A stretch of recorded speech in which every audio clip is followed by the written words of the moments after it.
Salam, hər birinizi xoş gördük, əziz müəllimlər və abituriyentlər. Ekranda gördüyünüz suallar 19 oktyabr 2025-ci ildə hədəf hazırlıq kurslarının biologiya suallarıdır. Suallar 10-cu siniflər üçün nəzərdə tutulub, suallara isə izah vermək istəyirəm, aydınlıq gətirmək istəyirəm mən, Şəlalə İbrahimova. Gəlin suallara baxaq. Bu, bir abituriyentin sual kitabçasıdır, onun üçün onun üzərində olan səliqəsizlikləri siz demək, bağışlayarsınız inşallah. Baxaq suallara. 31-ci sualla suallara başlayaq. Bakteriyaya aid olan doğru kəsişmələri tapın.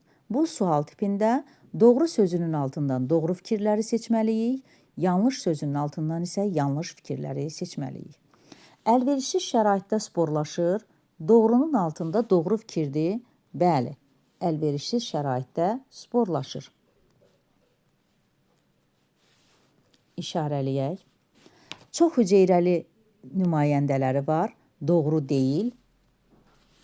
Yanlış fikrin altına ribosoma malikdir, yanlış fikir deyil, doğru fikirdir. Formalaşmış nüvəyə malikdir isə bu yanlış fikirdir və yanlışın altında yazılıb. Doğru olaraq bənd 1 və 4 bəndini seçmiş oldum. Cədvələ əsasən verilmiş aləmlərdə X-in yerinə yazılacaq sistematik vahidlər hansılardır? Bitki və heyvanlar aləmidir və X-in yerinə hansı sistematik vahidləri yazmaq istəyirik? Bunun üçün fərqli sistematik kateqoriyaları biz sıradan çıxardaq. Fərqli sistematik kateqoriya dəstə, şöbə və tipdir. Bu, dəstə və tip yalnız heyvanlar aləminin sistematik kateqoriyalarında, şöbə isə yalnız bitkilər aləminin sistematik kateqoriyalarında istifadə olunur. Yerdə qalanları isə növ, fəsilə, cins və sinif həm bitkilərdə, həm də heyvanlar aləminin sistematik kateqoriyalarında müəyyən olunur. Deməli, 1, 3, 5 və 8 bəndlərini seçmiş olduq. Növbəti suala keçək. Oturaq yarpaqlı və oturaq saplaqlı çiçəyi olanları müvafiq olaraq seçin. Oturaq yarpaqlı bitkiləri xatırlayaq. Kətan, qərənfil və aloya bitkilərində oturaq yarpaqlı idi. Beləliklə, hansı bənddə kətan, qərənfil və aloya var? Aloya A bəndində var. Gəlin, baxaq görək, astrada oturaq saplaqlıdırmı? Bəli, oturaq saplaqlıdır. Çünki səbət çiçək qrupudur və orada çiçəklər saplaqları mövcud deyil.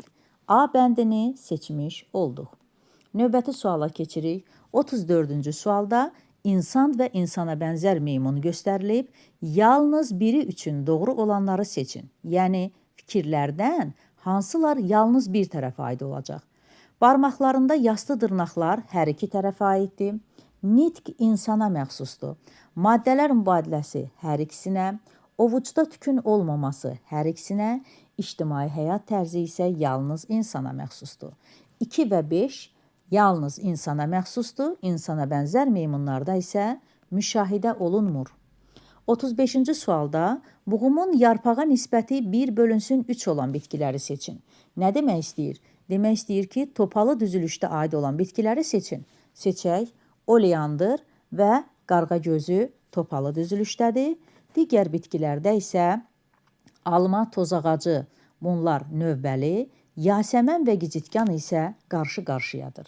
Deməli, topalı düzülüş istəyirsə 1 və 5 bəndini seçmiş oldum.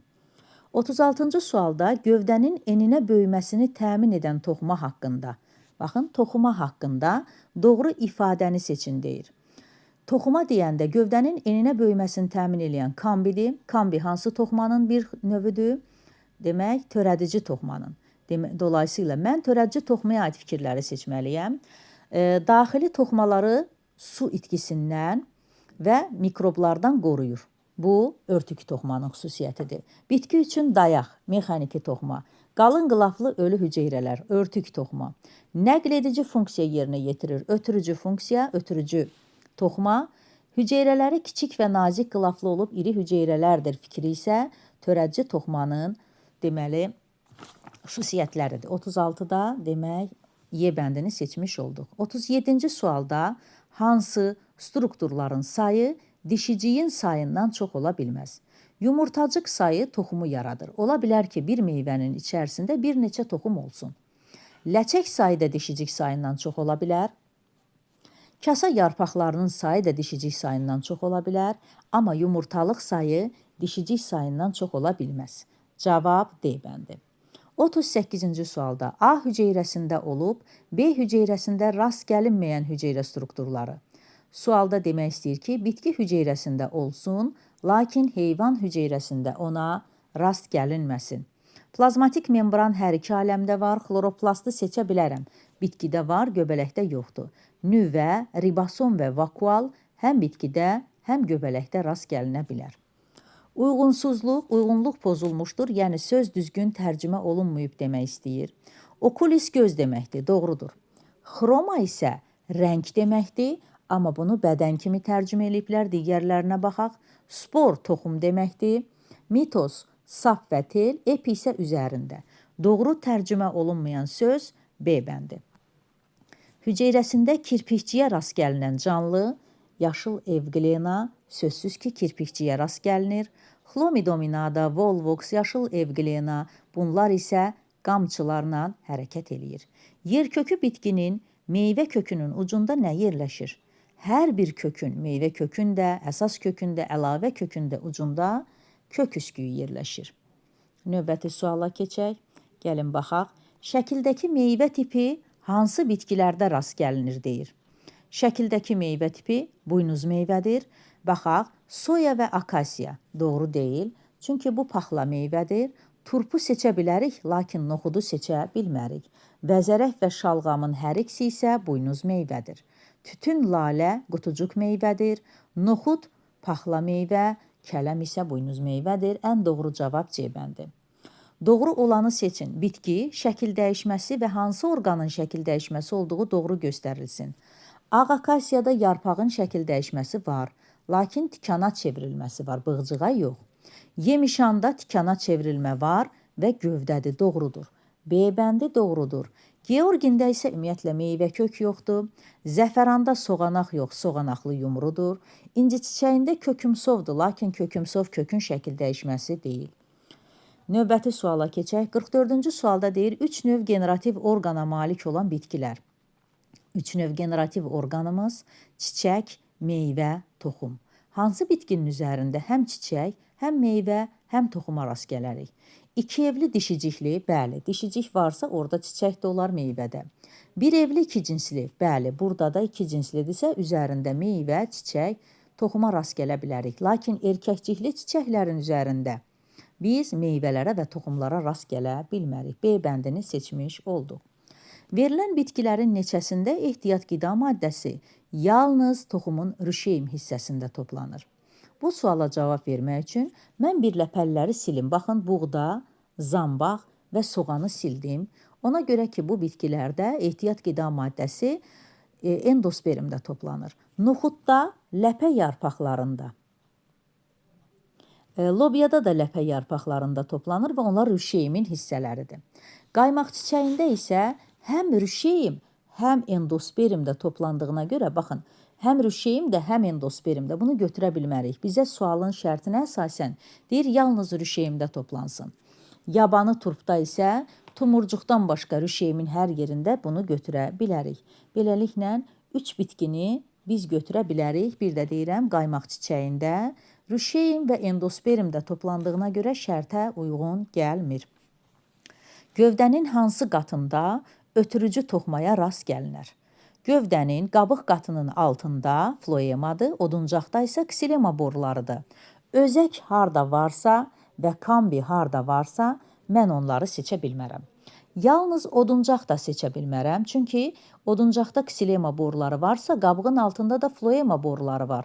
Onlar da ötürücü toxmanın bir hissəsidir. Ona görə B bəndi daha məqsədə uyğundur. 47-ci sualda hüceyrənin bölünmə mərhələlərini doğru və ardıcıl verilən bəndi seçin deyir. Gəlin baxaq, mən necə eləməliyəm ki, bu sual mənim çox vaxtımı aparmasın. Baxın, 2 artıq tam hüceyrədir. Bir hüceyrədən 2 hüceyrə yaranıb. Bir hüceyrə harda göstərilib? Baxın, 6-da. 6 ilə başlayayım və 2 ilə bitim. Çünki 2-də 2 hüceyrə göstərilib, 6-da 1 hüceyrə göstərilib. Sonra baxın 4-ə, baxaq, 4-də isə artıq hüceyrələr 2 yerə bölünmək üzrədir. Nüvə qılafları əmələ gəlib, ortasından isə bölünmə vətər əmələ gəlib, hüceyrələr bölünür. Deməli, 6 ilə başlasın və 4-2 ilə bitsin.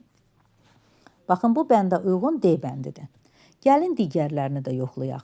6-dan sonra 3, bəli, nüvə qılafı əriyib, xromosomlar sərbəst toplazmada yerləşir. Sonra 1, bəli, artıq bir xətt üzrə metafaza mərhələsidir. Bir xətt üzrə xromosomlar düzülür və 5-i göstərir. Tək xromatidli xromosomlar qütbə çəkilir və 4 artıq bölünmə üzrədir. 2-də də 2 yeni hüceyrə yaranıb. Növbəti suala keçək. Generativ tumurcuqdan başlanğıc götürən bitki orqanlarına aid olan ifadəni seçin. Generativ tumurcuqdan nə başlanğıc götürür? Çiçək. Çiçəkdən sonra tozlanma, mayalanmadan sonra meyvə. Deməli, çiçəyə aid olan fikir götürməliyəm. Vegetativ çoxalmada iştirak eləyir, doğru deyil. Fotosintezi həyata keçirir, yarpaqlar əsasən həyata keçirir, götürə bilmərəm. Həşəratları cəlb eləyə bilər, çiçək, bəli. Bitkini torpağa bərkidir, bu kökə aid xüsusiyyətdir. Üzərində bütün növ tumurcuqlara rast gəlinir, bu isə gövdəyə aid xüsusiyyətdir. Şəkildəki çiçək qrupuna aid olan bitkiləri doğru seçin. Çətir çiçək qrupudur, darını seçə bilmərəm. Zəncir otunu seçə bilmərəm. Üsküy otunu seçə bilmərəm, sadə salxımdır. Zəncir otu səbətdir, darı, mürəkkəb, süpürgə çiçək qrupudur, darı, süpürgə çiçək qrupu. Nəyi seçə bilərəm? Soğan, sarımsaq və gilası çətir çiçək qrupuna seçə bilərəm. Çiçək yatağının iştirakı ilə əmələ gələn meyvələrə aid olan bitkiləri seçin. Çiçək yatağının iştirakı ilə əmələ gələn meyvələr yalançı meyvələr idi. Alma, armud, əzgil, çiyələk bu bitkilərdə rast gəlinirdi. Beləliklə, hansı bəndi seçək? Armud və əzgil demək çiyələk olan bənd doğrudur. Moruq böyürtkən, astra georgin, pomidor badımcan bəndlərini seçə bilmərəm. Gəlin, baxaq növbəti sualımıza. Beləliklə, X-in hansı bitkini X-in yerinə yaza bilərəm? Şəkil dəyişməsi bığcıq olsun, meyvə tipi fındıqca, yarpaqları da üçər olsun. Çiyələk bitkisini seçə bilərəm. Bəli, fındıqca meyvədir, üçər yarpaqlıdır və bığcıqlara malikdir. Doğru olmayan ifadəni seçin. 2 ləçək birlikdə tac əmələ gətirir, doğrudur. Kasa yarpaqları kasacıq əmələ gətirir. Kasacıq və tac çiçək yanlığını əmələ gətirir, doğru fikirdir. Erkəkcik sapı və tozluq, bəli, erkəkcik əmələ gətirir. Tac və kasacıq qeyri-tam çiçəklərdir, fikri səhvdir. Çünki çiçəyin həm tacı, həm kasacığı varsa, bu tam çiçəkdir, qeyri-tam demək olmaz. Heyvanlara xas olan toxuma qruplarını seçin. Birləşdirici toxuma heyvanlara xasdır, əzələ toxuması heyvanlara və epitel toxuması heyvanlara məxsusdur. 1, 4 və 6 bəndlərini seçmiş oldum. Doğru olanı seçin. Bu cür demək testlərdə həm doğru, həm də üstəgələk olduğuna nəzər yetirmək lazımdır. Saplaqsız çiçəkdir və üstəgələk var, səbəti götürə bilərəm. Saplaqsız çiçəkdir, qıça doğrudur, lakin mənfi işarəsi olduğuna görə bunu götürə bilmərəm. Sadə sümbül həm saplaqsızdır, həm də üstəgələk qoyulub, doğrudur. Salxım isə götürmək olmaz, çünki saplaqlı çiçəklərdir. Doğru olan 1 və 4 oldu. 55-ci sualda bəzi bakteriyalar xəstəlik törədir, vəba xəstəliyini törədən bakteriyalar vergül şəkillidir. 4 və taun xəstəliyini törədənləri isə çöp şəkillidir. 1. Bakteriyalar əlverişsiz şəraitdə nəyə çevrilir? Spora çevrilərək uzun müddət həyat qabiliyyətini saxlaya bilir. 4, 1 və 2 seçmiş olduq. Toxumla çoxalan bitkidə 58 kök var. Bunlardan 30-u gövdədən inkişaf eləyir. Demək, toxumla çoxalır bitki. 58 dənə kökü var. Bunun biri toxumdan inkişaf eləyir, qalır 57-si. Və 57-də 30 dənəsi gövdədən inkişaf eləyir. Bizə isə deyir ki, vegetativ orqandan inkişaf edən kök sayları nə qədərdir? Baxın, 30-u gövdədən inkişaf eləyir və 27-si də yan kökdür. Yan kökün özü də kökdən inkişaf eləyir. Digər köklərdən də əsas kökün və əlavə kökün. O da bir növ vegetativ orqan sayılır. Beləliklə 30-u götürəcəyik, bir də 27-ni, cavab 57. Bir dənə toxumdan inkişaf eləyən əsas kökü vegetativ orqandan inkişaf eləyən kök saya bilmərik. Digər köklər isə hamısı vegetativ orqandan inkişaf eləyən kök sayıla bilər. Azot doğru uyğunlaşdıraq. Azot gövdə və yarpaqların böyüməsini təmin edir. B. Fosfor çiçək və meyvənin inkişafını sürətləndirir. A. Kalium soğanaq və kök yumrularının, gövdə yumrularının böyüməsinə kömək eləyir. Demək 1-ə yazdıq B, 2-yə A, 3-ə isə C bəndi. Növbəti suala keçək. Növbəti sualımız situasiyadır. Şagirdlər təcrübə üçün şirin su gölməçədən kiçik bir damla su götürdülər, mikroskop altında onları müşahidə elədilər və bir hüceyrəliləri gördülər. Şəkildə göstərilən bir hüceyrəli orqanizmlərin adını, nə ilə hərəkət elədiyini qeyd edin. Chlomidominada, deməli, amöb, sonra evglena, bu isə infizor tərlik. Chlomidominada qamçı ilə, yalançı ayaqlarla amöb, evglenada qamçı ilə, infizor tərlik isə kirpiklərlə hərəkət eləyir. Yazdıq. Bu canlıların aid olduğu aləmləri və onları öyrənən elm sahələrini qeyd edin. Burada əksəriyyəti heyvanlardır, heyvanlar aləminə aiddir. Heyvanlar aləmində öyrənir zoologiya. Və Chlomidominada bitkidir, o da botanika. Növbəti suala keçək. İkinci canlının həqiqi ölçüsü, baxaq ikinci canlı nədir? Amöbün həqiqi ölçüsü 2 millimetrdir. Lakin mikroskop onu 20 desimetr götürür. 20 desimetri millimetrə çevirim. 100-ə vururam. Bərabər olur 2000 millimetr. Və əgər okulyarın üzərində 20 yazılıbsa, onda obyektivin üzərində hansı rəqəm olmalıdır? Demək, obyektivin üzərində də olmalıdır 100. Beləliklə, biz məsələlərə aydınlıq gətirdik. Diqqətiniz üçün təşəkkür edirəm. Əgər sizdə hədəf hazırlıq kurslarının 11-ci siniflər üçün nəzərdə tutduğu suallar varsa, buyurun göndərin, onlara da video çəkək, hazırlayaq. Çox sağ olun.